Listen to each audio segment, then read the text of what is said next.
Hey gang, welcome to another edition of a Fright Friday right here on Night Owl Video. And today we are talking about The Final Destination. So this is the fourth installment in the series, not to be confused with Final Destination, which is the first film. This is The Final Destination. So we're going to be talking about this cast, production, all that jazz. So I hope you'll stick around and watch. Thank you to everybody who's followed me. At the recording of this video, I am at 210 subscribers. So next milestone, I guess, will be 300. I don't know. We'll see. But thank you to everybody who's decided to join me on this physical media and movie reviewing journey. I appreciate your followership. Allow myself to introduce myself. So today we're talking about The Final Destination. This is from 2009. It's a horror thriller movie. The fourth installment in the series. Like I said, this is directed by David R. Ellis, who also directed Final Destination 2, as well as Cellular and Snakes on a Plane. David R. Ellis died in Johannesburg, South Africa at the age of 60, and no cause of death was released, according to Wikipedia. But the police in Johannesburg said they did not suspect foul play. So I don't know what happened to that guy, but R.I.P. David R. Ellis, who directed this film, along with a few other pretty cool ones. This stars Bobby Campo, who was in a bunch of TV shows, including the Scream TV series, as well as Chantal Van Santen, who was in a bunch of TV shows, including One Tree Hill. And this also has Mykelti Williamson, who was in Delta Force, as well as Forrest Gump. So the synopsis for this film is, while enjoying a day at the racetrack, like a Indianapolis 500 type car track thing, Nick O'Bannon, played by Bobby Campo, has a horrific premonition of his friends and him all dying in a freak accident involving many race cars. Mere seconds before the vision comes true, he manages to convince them to leave.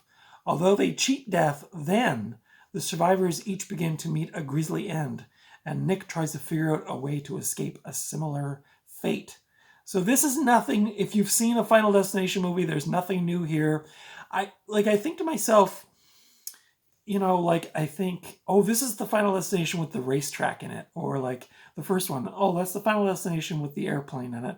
They all have like a thing that, ends up causing all these people to try to fool death or trick death so that they don't end up dying. But this is nothing new as far as that series goes. Anyway, we'll get to that in a minute, my thoughts on this film. But apparently, originally James Wong was on board to direct, but because of scheduling conflicts with Dragon Ball Evolution, he decided to drop out. Consequently, the studio executives opted for David R. Ellis to return because of his work on Final Destination 2.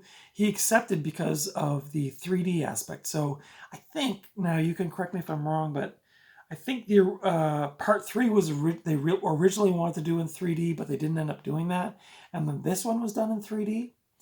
Somebody can leave in the comments what the deal is with that. But so he decided to come on and do that because it was going to be shot in 3D.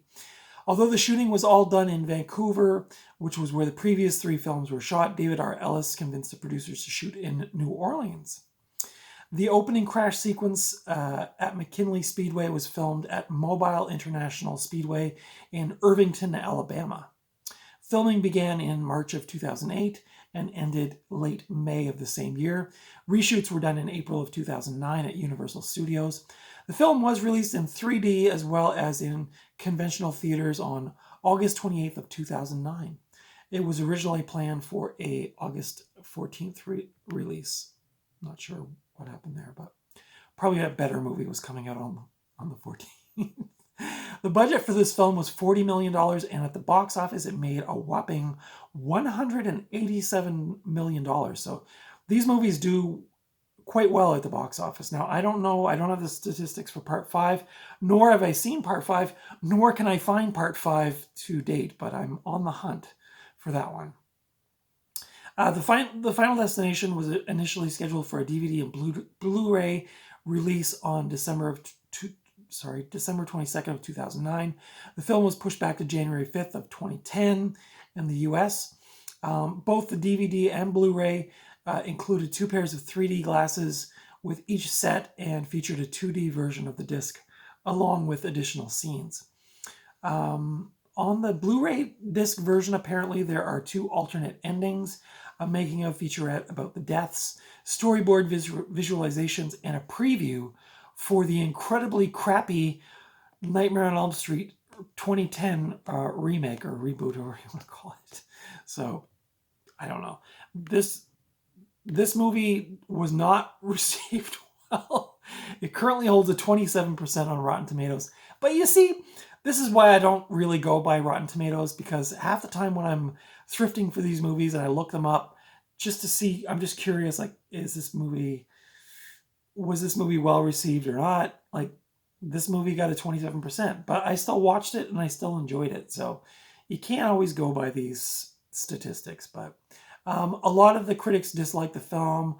One critic said it was the worst in the series. Now, I don't know if that was before Part 5 had come out. A lot of them felt it was very gimmicky and that it relied too much on the 3D aspect.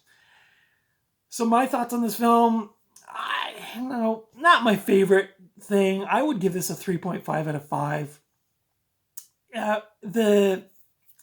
The feeling of the production feeling on this film was a little bit thinner, if I could use that word, as opposed to the original. Now, I don't know what the budgets were on the original, but this one almost just felt more like a straight-to-video kind of thing.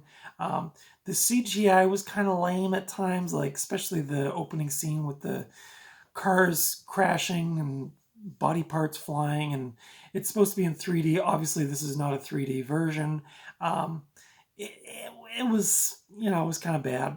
Overall, though, if you like Final Destination as a series and you just want more of the same, it's not a bad little film for that. This is kind of like a shut your brain off at the door kind of thing.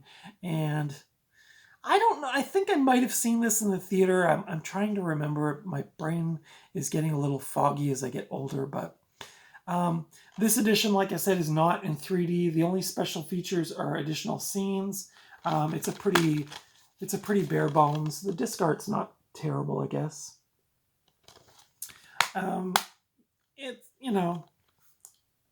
Did I love this movie? Definitely not.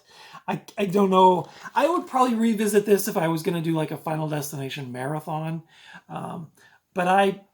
For me, like the first couple are really, really good, and then and I haven't seen Part 5 yet, so I don't know. I'm going to assume it's not great, but you can leave the comments below if you think it's worth watching. But I'll probably buy it anyway and watch it just because I'm a completionist that way. But yeah, this movie's not terrible if you're just looking for your cheesy teen horror, 2000s kind of.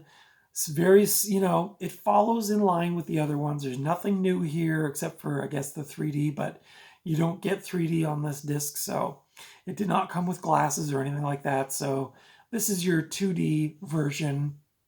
Yeah, not terrible. Like I said, this edition the only special features are additional scenes. There's nothing else on it. Prepare for the ride everyone is dying to see, it says on the back. So, I don't know. This film is 82 minutes long, so that's pretty short for a big budget horror film. This is rated 18 in Canada. This is a Region 1 DVD put out by New Line Cinema. So again, if you like Final Destination, if you like campy 2000s teen horror, if you like, I'm not a big fan of CGI blood. I think it looks really stupid, but if that doesn't bother you, you'll probably dig this one. The car crash scene at the beginning is pretty cool. I will give it that. Like, I'm into it.